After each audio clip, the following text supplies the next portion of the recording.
नहीं, मेरे लिए कोई टफ टाइम नहीं है। मैं तो 16 साल से टफ टाइम झेल रहा हूँ। ये क्या आरोप क्या है? मैं 6 भाई पैदा हुआ था, 6 भाई था, 5 भाई नहीं है आज। मैंने 5 भाई का दाह संस्कार इन हाथों से किया है। मैंने अपने बाप का दाह संस्कार किया, मैंने अपने बेटे का किया।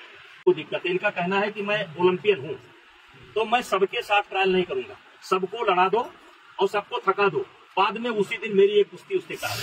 इन लोगों की डिमांड लगातार बदलती है, गाली पर गाली, गाली पर गाली, गाली पर गाली, आरोप पर आरोप, आरोप पर आरोप से हमें भी कष्ट होता है। भास हो गया कि जांच कमेटी में कोई आरोप सिद्ध नहीं हो रहे हैं, तो इन्होंने कमेटी के सार्वजनिक होने का इंतजार भी नहीं किया और ये सुप्रीम कोर्ट चले गए। बाद में उसी दिन मेरी एक कुश्ती इनसे करा दो जिससे मैं जीत करके चला जाऊं।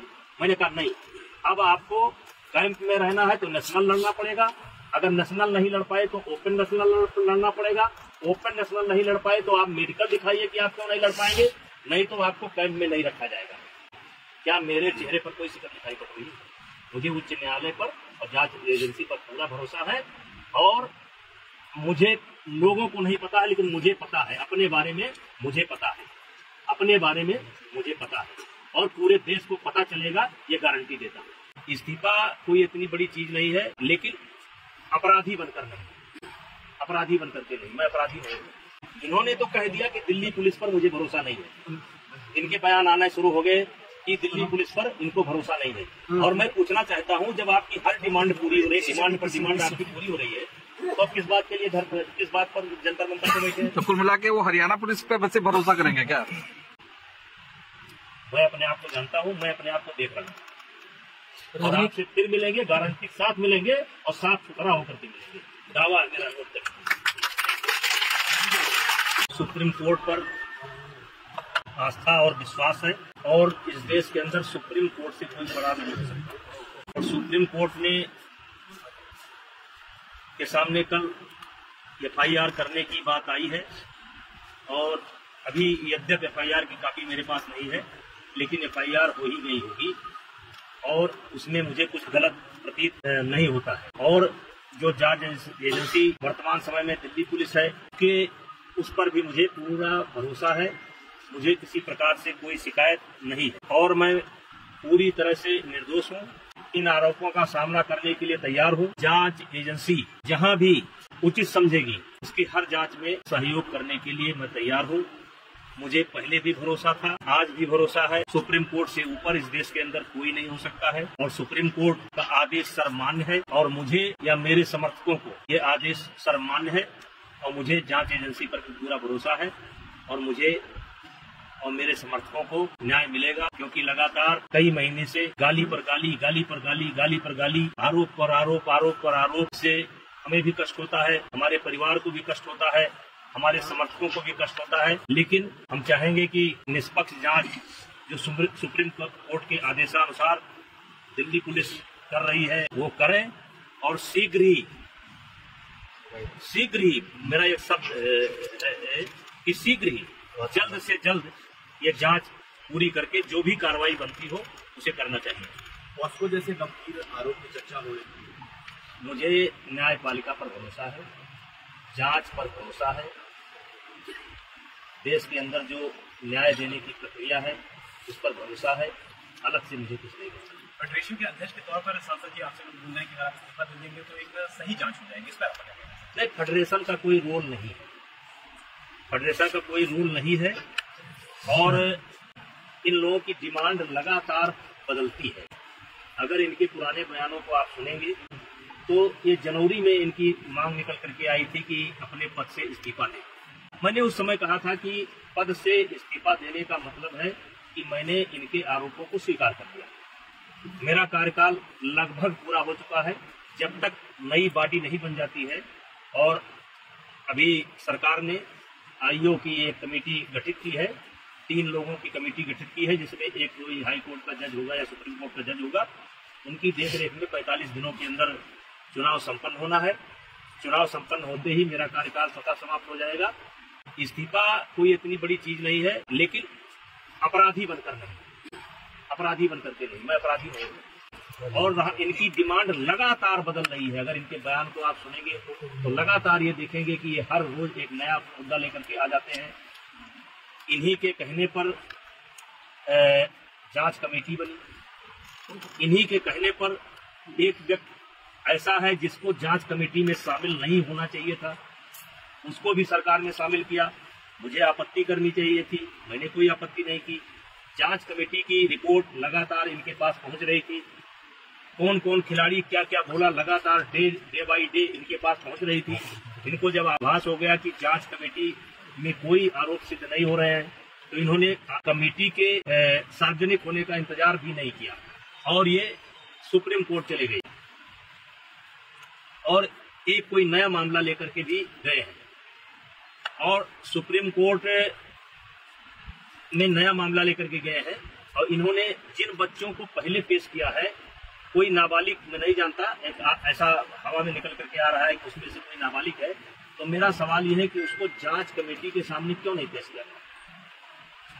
और मैंने एक ऑडियो दिया है जिसमें एक खिलाड़ी, मैंने एक ऑडियो दिया है जिसमें धरने पर बैठा हुआ एक खिलाड़ी किसी लड़की से कह रहा है कि किसी भी लड़की का इंतजाम कर दो, किसी भी तरीके से इंतजाम कर दो। मतलब ये 4-4 महीना मेरे खिलाफ लोगों को उकसाएंगे, भड़काएंगे, सबूत इकट्ठा करेंगे और फिर 3 महीने बाद एक ले जाकर के फिर किसी न किसी को पेश कर देंगे। चलिए, मुझे उस पर भी कोई आपत्ति नहीं है, यह काम जांच एजेंसी का है, वो जांच एजेंसी अब काम करेगी। लेकिन हमने तो लगातार सरकार के फैसले का सम्मान किया और ये लगातार इसका उल्लंघन कर रहे हैं। रोज रोज ये नई डिमांड लेकर के आ जा रहे हैं। अब जांच एजेंसी की रिपोर्ट सार्वजनिक होने का इनको इंतजार करना चाहिए। फिर ये धरने पर बैठ गए। अब धरने पर बैठ गए, पहले इनकी मांग थी FIR की जाए। चलिए भाई, इनकी मांग स्वीकार हो गई और FIR हो गई। अब इनको चाहिए, अब कहते हैं कि जेल के अंदर होना चाहिए, सारे पदों से इस्तीफा देना चाहिए। तो ये जो मेरे पास, मैं लोकसभा का सदस्य हूँ, ये पद मुझे दिनेश फोगाट की कृपा से नहीं मिला है, हमारे क्षेत्र की जनता ने मुझे दे रखा है। और एक बार नहीं, 6 बार दे रखा है। 6 बार मुझको दिया, मेरी पत्नी को दिया, और उनको उनकी कृपा पर नहीं है। और कुश्ती संघ का अध्यक्ष पद भी उनकी कृपा पर नहीं है। मैं चुनाव लड़कर के जीता। अब आपके माध्यम से आप सवाल पूछेंगे तो मैं कहना चाहता हूं, एक ही परिवार और एक ही अखाड़ा क्यों? हरियाणा के अन्य खिलाड़ी क्यों नहीं? हिमाचल के, महाराष्ट्र के, मध्य प्रदेश के, केरला के, कर्नाटका के, तमिलनाडु के, बंगाल के, आसाम के, देश के अन्य प्रांतों के खिलाड़ी क्यों नहीं? 12 साल से लगातार इनके साथ यौन उत्पीड़न होता है, केवल इनके साथ। वो यौन उत्पीड़न देश के अन्य खिलाड़ियों के साथ क्यों नहीं होता है? केवल एक ही अखाड़ा और एक ही फैमिली, एक अखाड़ा एक फैमिली। बाकी हरियाणा का 90% खिलाड़ी और 90% गार्जियन त्रिभूषण सिंह के साथ है। क्योंकि मैंने काम किया है, मैंने खेल को जहां तक सेवा दे सकता है ईमानदारी से सेवा दिया है।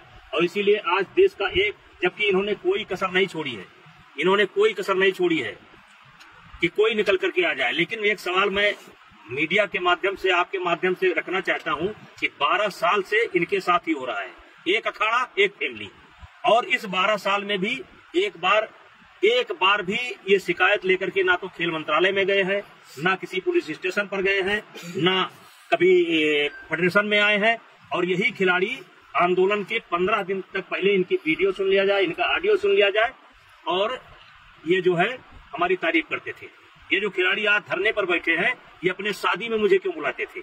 फिर जोड़े में होकर के मेरा फोटो क्यों लेते थे, मेरा आशीर्वाद क्यों लेते थे? लेकिन मैं एक संवैधानिक पद पर हूँ, मेरी एक बोलने की मर्यादा है, उस मर्यादा के तहत मैं बोल रहा हूँ। अब मामला सुप्रीम कोर्ट के पाले में है, दिल्ली पुलिस के पाले में है, जो भी निर्णय करेगी हम मुझे उसी। इस साजिश के पीछे कौन लोग हैं? सांसद जी, साजिश के पीछे कौन लोग हैं? आपको इसके पीछे क्या दिखता है? कौन है वो एक फैमिली, एक अखाड़ा, और उसके पीछे कौन? अखाड़े का नाम क्या है? देखिए, मैं शुरू से कह रहा हूँ, इसमें एक उद्योगपति का हाथ है, कांग्रेस का हाथ है। मैं शुरू से इस बात को बोल रहा हूँ। एक उद्योगपति, मैंने नाम नहीं बोला है कौन सा उद्योगपति, देश के कुछ उद्योगपतियों का इसमें हाथ है जिनको मुझसे कष्ट है, और कांग्रेस का हाथ है। शुरू बोला था और आज दिखाई पड़ गया कि किसका हाथ है। जब इनकी मांग मान ली गई, FIR दर्ज की गई, जांच तरीके से कहिए कि कार्रवाई शुरू हो गई, तो तब आप क्यों नहीं जा रहे? अब क्यों मोदी जी के खिलाफ बोल रहे हैं? अब क्यों खेल मंत्रालय के खिलाफ बोल रहे हैं? अब क्या जरूरत है? पप्पू यादव को बुलाने की क्या जरूरत है? केजरीवाल को बुलाने की क्या जरूरत है? वो कोई रिटायर गवर्नर है, क्या नाम उसका, सतपाल मलिक को बुलाने की क्या जरूरत है? प्रियंका गांधी जी को तथ्य मालूम नहीं है। जिस दिन प्रियंका गांधी जी को तथ्य मालूम होगा कि दीपेंद्र हुड्डा ने कहां ला करके मुझे फंसा दिया, उस दिन उनको मालूम पड़ेगा। ये जांच की रिपोर्ट आएगी तब उनको मालूम पड़ेगा गलत जगह पर फंस गए। आज जो कांग्रेस की दुर्गति हो रही है ना, इसीलिए हो रही है। कभी वो सर्जिकल स्ट्राइक पर सवाल उठाएंगे, कभी एयर स्ट्राइक पर सवाल उठाएंगे, कभी कोरोना पर सवाल उठाएंगे। अब पूरा मामला पता नहीं क्या जंतर मंतर पहुंच गए। जांच का इंतजार कर लेते, दिल्ली पुलिस की रिपोर्ट का इंतजार कर लेते, तब जंतर मंतर पहुंचते। राजनीतिकरण हो रहा है, आम आदमी पार्टी पहुंच रही है। तो जैसे कह रहा हूं कि ये खिलाड़ियों का धरना नहीं है, ये कुछ षड्यंत्रकारी लोग हैं जो हमारी पार्टी को नुकसान पहुंचाना चाहते हैं, जिसमें मुझे मोहरा बना रहे हैं। निशाना जरूर आप समझते हैं, लेकिन लक्ष्य दूसरा है। नहीं, निशाना हमारे ऊपर है, हम बहाना है, निशाना और है, और निशाना आ रहा है। आज देख लीजिए, जैसे जांच कमेटी पर आपने कैसे सवाल खड़ा कर दिया। आपके कहने पर एक ऐसे व्यक्ति को कमेटी में शामिल किया गया जिसको नियमतः नहीं शामिल किया जा सकता था, क्योंकि उसी ने धरने की परमिशन ली थी, और उसके बावजूद भी उसको कमेटी में शामिल किया गया। आपको लगता है सरकार झुकती चली गई है इन लोगों के साथ? यही वजह है कि मांग बढ़ती चली गई। अब देखिए, मैं सब चीजों पर नहीं बोल सकता। मामला और सुप्रीम कोर्ट के संज्ञान में है और पुलिस के निगरानी में है, मैं बहुत कुछ नहीं बोल सकता। सांसद जी, सर इसमें आपने बात कही थी कि आपने जो ऑडियो थी वो ऑडियो किसको दी है? वो जो एक खिलाड़ी की ऑडियो, जांच कमेटी को। कौन खिलाड़ी था ये कोई जरूरी है भाई? जांच कमेटी को दे रखी है। वो लड़कियों से बात करता है कि भाई देखो, कोई लड़की बात कर लो, कोई लड़की, किसी भी तरीके से कोई लड़की ले लो और ले आए, क्योंकि जो आयु के सामने जो बच्चे पेश हुए हैं या जो बच्चे ओवरसाइट कमेटी के सामने पेश हुए हैं, उसमें वो बच्चा नहीं था। यद्यप मुझे उस बच्चे का नाम पता भी नहीं मालूम है, लेकिन वो बच्चा नहीं था। सांसद जी, जैसे कि 16 से 18 इधर खेल हुआ, तो क्या इस खेल को जो पहली बार रोका गया था और दोबारा हो गया, इसके बाद ये टाइमिंग क्या कैसे देखा जाए कि ये धरना शुरू हो गया? अब देखिए, बहुत अच्छा सवाल आपने किया। ये कहते हैं कि मुझे कुश्ती को बचाना है, इसलिए हम इस धरने पर बैठे हैं। हमारे देश को एशिया चैंपियनशिप जूनियर अलाट थी, आपने पत्र लिख करके उसको कैंसिल करवा दिया। ये इन्होंने कुश्ती को बचाया। दूसरा, ओपन नेशनल टूर्नामेंट हो रहा था, उसको इन्होंने रद्द करवाया। एक काम ये उन्होंने कुश्ती को करके बचाया। महिलाओं का कैंप चल रहा था, बच्चियां आ चुकी थी, उनको कैंप छोड़ करके भागना पड़ा और वो आज तक कैंप नहीं लग पाया, ये इन्होंने कुश्ती को बचाया। और जब ओवरसाइट कमेटी बनी थी तो उसमें 3 सप्ताह का समय दिया गया था। 3 सप्ताह के बजाय मैंने 3 महीने तक वेट किया, और जब ओवरसाइट कमेटी समाप्त हो गई, उसने अपना कार्यकाल समाप्त किया, क्योंकि हमारी फेडरेशन को भंग नहीं किया गया था। हमारी फेडरेशन को भंग नहीं किया गया था। जब ओवरसाइट कमेटी ने अपने आप को ये हो गया कि अब ओवरसाइट कमेटी नहीं है, तो चूंकि देश में जैसे इस समय एशिया चैंपियनशिप होना है, फिर वर्ल्ड चैंपियनशिप होना है, हमारे यहाँ खेल रुका हुआ है, कोई नेशनल नहीं हो रहा है, कोई ओपन नेशनल नहीं हो रहा है। तो जब नेशनल नहीं होगा, अब जैसे कैडेट है, अगर कैडेट का नेशनल नहीं होगा, अंडर 15 का नेशनल नहीं होगा, तो एशिया जाने के लिए टीम कैसे बनेगी? एक प्रक्रिया है ये कि पहले हमको कराना पड़ेगा। हमारी फेडरेशन भंग नहीं थी, हमने जो है इस खेल को करवाया। अब ये खेल को करवाया तो हमने भाई हरियाणा के खिलाड़ी लड़े, बहुत बड़ी संख्या में लड़े, बच्चे मेडल लेकर के गए। मैंने कोई मेडल सेरेमनी नहीं की, मैंने कोई मेडल सेरेमनी नहीं की। मैं कभी अखाड़े पर नहीं गया, मैं जो है बैठ करके अपनी कुश्ती को देखता रहा। कुश्ती देखने का अधिकार मुझको भी है। हरियाणा की कई बच्चियां मेरे पास आई कि सर मुझे फोटो लेना है। हमने कहा बेटा आज फोटो खिंचाओगे और कल इसी फोटो पर मुकदमा लिखाओगे। उन्होंने कहा नहीं सर मुझे तो लेना ही लेना है। फिर उनकी मां निकल करके आ गई, सर मुझे लेना ही लेना है, फोटो ले गए। और उसके बावजूद भी मैं मेडल सेरेमनी नहीं किया। लेकिन ये कहते हैं कि मुझे खेल को बचाना है, तो खेल को बचाना है तो नेशनल को बंद कर देना है, ओपन नेशनल को बंद कर देना है। ये खेल को बचा नहीं रहे हैं, और ये आने वाले समय में पता चलेगा कि इस 4 महीने के अंदर इन्होंने खेल का कितना बड़ा नुकसान कर दिया है। जी, इंटरनेशनल लेवल के खिलाड़ी नेशनल में भाग लेना नहीं चाहते थे। आप चाहते थे कि जो प्रदेश के खिलाड़ी हैं, दूसरे राज्यों के खिलाड़ी हैं, वो भी भाग लें, ताकि एक्शन जो खिलाड़ी अच्छा परफॉर्म कर रहे हैं वो आगे निकाल सके। क्या एक ये भी बड़ा कारण है जिसकी वजह से वो लोग जो धरने में बैठे हुए हैं, आपके खिलाफ बैठे हुए हैं? देखिए, एक समय ऐसा था कि टीम कहीं की हो, खिलाड़ी हरियाणा के, मैंने उस पर प्रतिबंध लगाया। लेकिन मैंने प्रतिबंध लगाया कि हरियाणा का खिलाड़ी अपने ही राज्य से खेलेगा। अब यहाँ पर यह सवाल उठा, जब ये मैंने प्रतिबंध लगा दिया कि हरियाणा का खिलाड़ी अपने ही राज्य से खेलेगा, तो हरियाणा में गेम बहुत ऊपर है।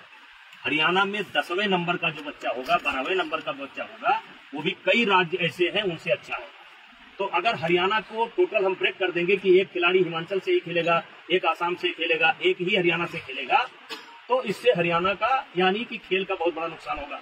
उसकी मैंने एक व्यवस्था दी, उसकी व्यवस्था दी कि एक नेशनल होगा जिसमें अपने अपने राज्य से एक खिलाड़ी खेलेगा, जो अपने राज्य का बोर्ड जिसके पास होगा एक खेलेगा, लेकिन खेल का नुकसान ना हो, इसलिए मैंने एक ओपन नेशनल की व्यवस्था की कि नेशनल होने के साथ ही हम एक ओपन नेशनल कराएंगे जिसमें कहीं किसी भी प्रांत का कोई खिलाड़ी भाग ले सकता है।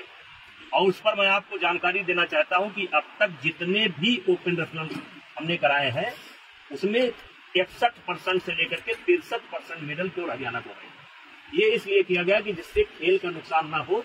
अगर हम एक ही खिलाड़ी खिलाएंगे और हरियाणा का खिलाड़ी, अब हरियाणा का खिलाड़ी भी जब अन्य राज्यों से खेलता था वो पैसा देकर के खेलता था, चोरी से खेलता था, गलत सर्टिफिकेट बना करके खेलता था, रहता था हरियाणा का, कहता था मैं झारखंड का हूँ, मैं उत्तराखंड का हूँ। वो सब व्यवस्था मैंने समाप्त किया और खेल का नुकसान ना हो इसलिए मैंने एक ओपन नेशनल जिसमें कोई भी लड़ सकता है उसकी व्यवस्था की, जिससे हमारा खेल कायम है। अब सवाल ये उठता है कि एक पहले हमारे देश में ओलंपिक के लिए यदा कदा कोई जो है मतलब क्या कहते हैं कोटा लेकर के आता था, तो कोटा लेकर के आएगा वही खेलने के लिए जाएगा। आपको याद होगा कि नरसिंह यादव वर्ल्ड चैंपियनशिप में के माध्यम से ओलंपिक में क्वालिफाई किए थे, और सुशील कुमार जो डबल 2 मेडल जिनको लगातार थे, उन्होंने मांग की थी कि इनका ट्रायल कराया जाए। लेकिन उस समय हमारा जो नियम था कि जो क्वालिफाई करके आया है वही जाएगा, तो इसलिए नाते एक बहुत बड़ा विवाद हुआ और अंतोगत्वा सुशील कुमार और नरसिंह यादव का ट्रायल नहीं हो पाया।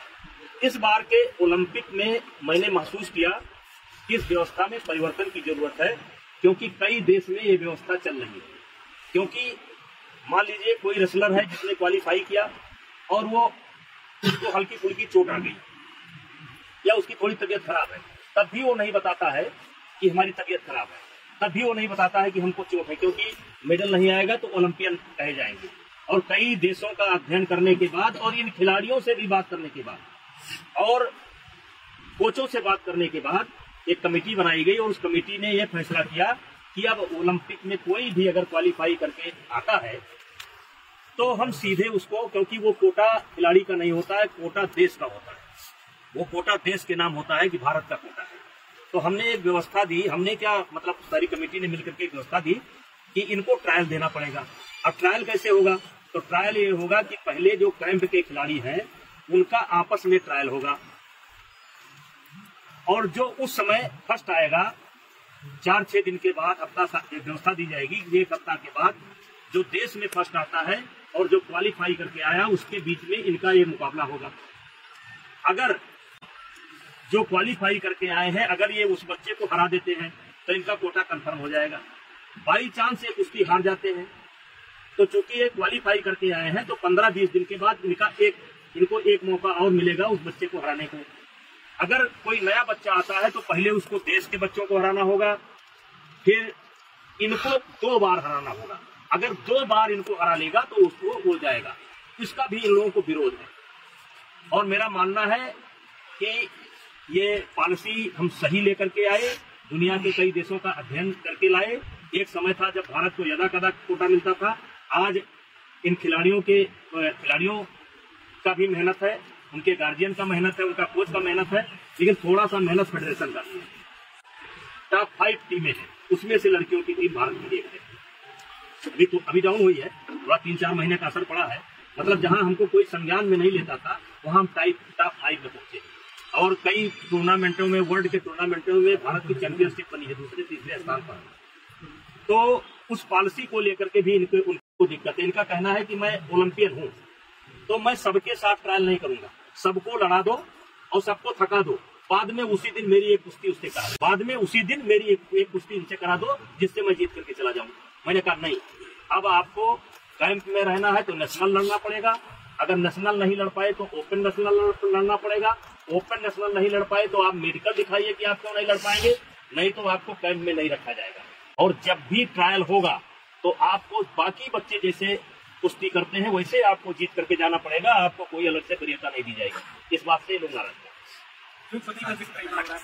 चंचल जी है, चंचल जी बोल रहे हैं। सर आपको आप दबाव में महसूस कर रहे हैं जिस तरीके का आरोप लग रहा है? नहीं, मैं बिल्कुल दबाव में नहीं। क्या आपको लग रहा है मेरे चेहरे पर कोई शिकन दिखाई पड़ रही है? क्या मेरे चेहरे पर कोई शिकन दिखाई पड़ रही है? मुझे उच्च न्यायालय पर और जांच एजेंसी पर पूरा भरोसा है, और मुझे लोगों को नहीं पता है लेकिन मुझे पता है, अपने बारे में मुझे पता है, अपने बारे में मुझे पता है, और पूरे देश को पता चलेगा, ये गारंटी देता हूँ।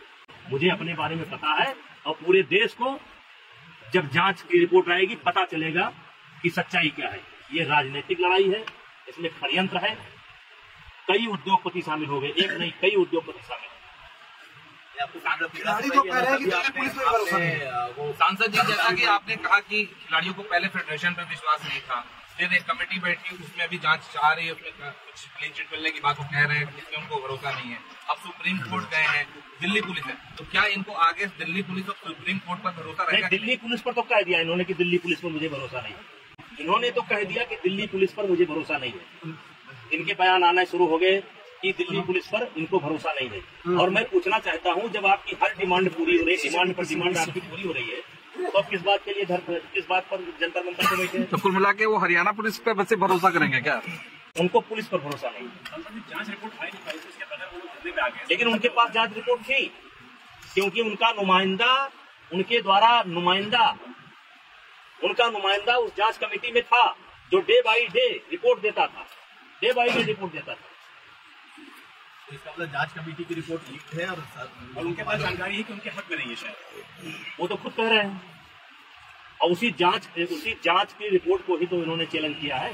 इस बार जो मामला गया है सुप्रीम कोर्ट में, उसमें मेरे ऊपर आरोप कम है, जांच कमेटी के ऊपर आरोप ज्यादा। खिलाड़ियों का कहना है कि जांच कमेटी को हमने बयान दिया और हमारा बयान ही मेंशन नहीं किया गया।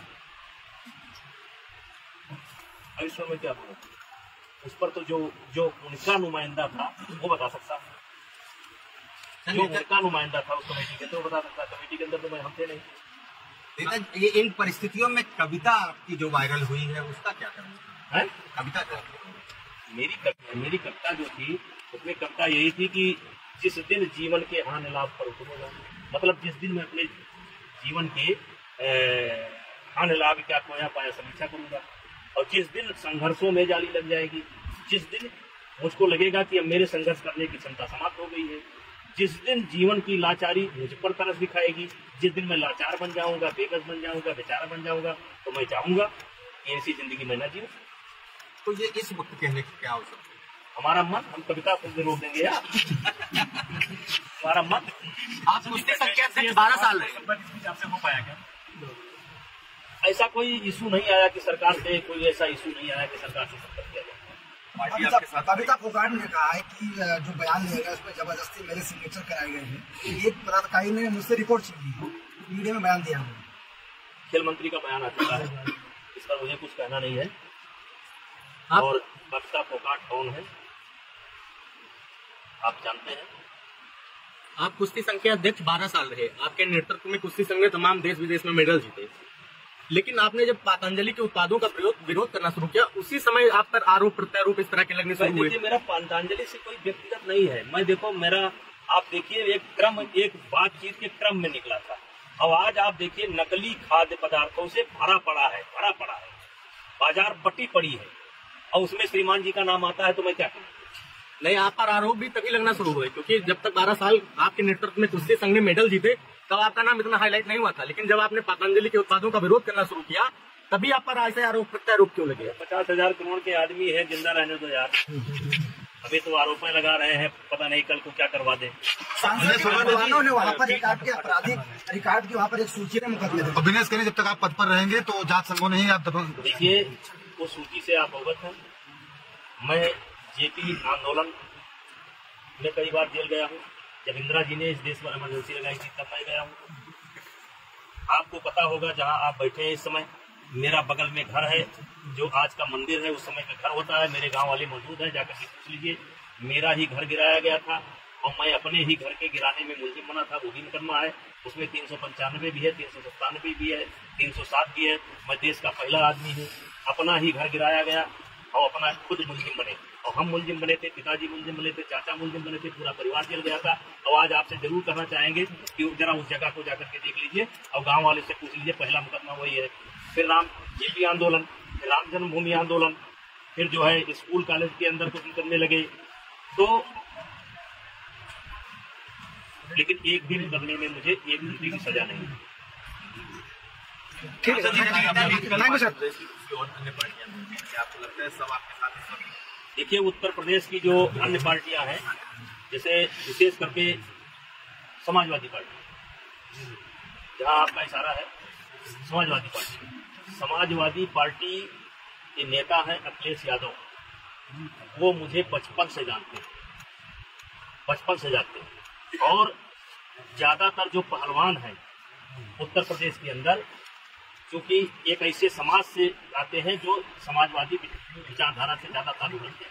आप कह सकते हो कि अगर देखा जाए तो पहलवानों में उत्तर प्रदेश के अंदर अगर 10,000 बच्चे पहलवानी करते हैं तो 8,000 ऐसे बच्चे हैं जो समाजवादी परिवार से हैं, और उनको सबको पता है कि हमारे नेताजी कैसे हैं। समाजवादी पार्टी के हर नेता को पता है कैसे है, उत्तर प्रदेश के हर नेता को पता है, कांग्रेस को भी नेताओं को पता है कि नेताजी कैसे हैं। सबको पता है, सब एक दूसरे को जानते हैं, देवरिया से लेकर के फ्री लखीमपुर से, और सब जानते हैं एक दूसरे को कि कौन क्या है। और मैं धन्यवाद करूंगा उनका, सबका, अखिलेश जी का धन्यवाद करूंगा। क्यों नहीं धन्यवाद करूंगा, जब प्रियंका गांधी बिना सोचे समझे बैठ करके आरोप लगा रही है। और कांग्रेस के भी जो लोकल नेता है वो भी मुझे जानते हैं, वो नहीं करेंगे। ये गुमराह किया गया, प्रियंका गांधी को गुमराह किया गया। आपकी पार्टी खड़ी है सर? देखिए, पार्टी का क्या है, पार्टी का इसमें कहाँ रोल आता है? इसमें पार्टी का कोई रोल नहीं। देखिए, ये अपराध मेरे ऊपर लगा है, सामना मुझे करना है। ये इस आरोप से छींटे मेरे ऊपर पड़े हैं, इसमें मुझे निकलना है। ये छींटे साफ करना मेरा काम है, मुझे अपना छींटा साफ करना पड़ेगा। इसमें पार्टी का कोई रोल नहीं है। पार्टी अगर मैं दिल्ली पुलिस मुझे अपराधी बना देती है, मान लेती है, तो पार्टी क्या मदद करेगी मेरी? और अगर दिल्ली पुलिस मुझे छोड़ देती है, कहती है अपराधी नहीं है, तो पार्टी का क्यों नुकसान करेगा मेरा? टफ टाइम है आपके? नहीं, मेरे लिए कोई टफ टाइम नहीं है। मैं तो 16 साल से टफ टाइम झेल रहा हूँ। ये क्या आरोप क्या है? मैं 6 भाई पैदा हुआ था, 6 भाई था, 5 भाई नहीं है आज। मैंने 5 भाई का दाह संस्कार इन हाथों से किया है। मैंने अपने बाप का दाह संस्कार किया, मैंने अपने बेटे का किया। मैं कोई दबाव नहीं, जैसे भावुक, चलिए कहने का मतलब कि मैं सब दुनिया देख चुका हूँ, जो अपने बेटे का दाह संस्कार कर चुका हूँ, जो अपने भाइयों का दाह संस्कार कर चुका हूँ। तो उससे बड़ी विपत्ति तो मेरे ऊपर नहीं है ना, उससे बड़ी विपत्ति नहीं है मेरे ऊपर। और मैं ऐसी बहुत विपत्ति देखा हूँ। मैं अपने आप को जानता हूँ, मैं अपने आप को देख रहा हूँ। और आपसे फिर मिलेंगे, गारंटी साथ मिलेंगे और साफ सुथरा होकर के मिलेंगे। दावा है मेरा।